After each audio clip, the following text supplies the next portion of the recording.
And that's all I'm going to say this segment. Let me ask you a couple of questions. This Bojinka plot that was going to bring down 9 airliners over the Pacific at one time, apparently that was broken by the fact that enhanced interrogation techniques were done in the Philippines on people they caught there.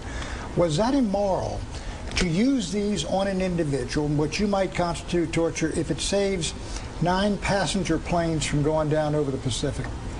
Do you think it would be immoral to preemptively kill someone who hasn't committed a crime yet, but who you think killing them would prevent them from committing a crime? It would be moral to take Khalid Sheikh Mohammed out and say, here, and shoot him in the head.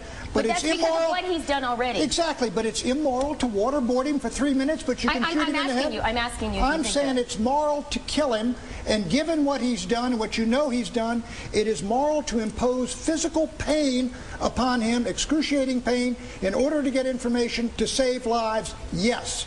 I think we need to look back. I think there's a very clear line. We can put a guy up against the wall and shoot him for doing something. We can't impose physical pain. After a clear criminal justice procedure. What do you do? It is wartime. Do we believe in a criminal justice process? Christian, you don't do that. It's not a battlefield when you have someone who's in your jail. Wait a minute. It's not a battlefield anymore. And look, you give him the benefit of the doubt of the Geneva. Let me talk for a second. Of the American process and of American morality. Well, let me talk for a second. To say that inflicting under the Geneva Convention, soldiers are not to be tortured. Soldiers, but they also follow the Geneva Convention.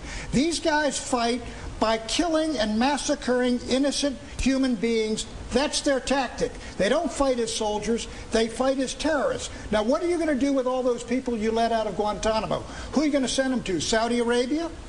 No. You think they'll be well treated there? What do you want to send them? And I think that that's part of the problem. I think that sending people from American prisons to countries where you know they will be tortured is a real issue. Nobody else will take them. But here's the thing. We've got to look back at what has transpired over the past 8 years, and I'm not just trying to rail on the Bush administration. Yes, you are. No, I'm not. But, you know, we have to figure out who we want to be in this new world. And you know what? It is complicated. It isn't simple, and it isn't about living in a fantasy world. But we have to remember who we are.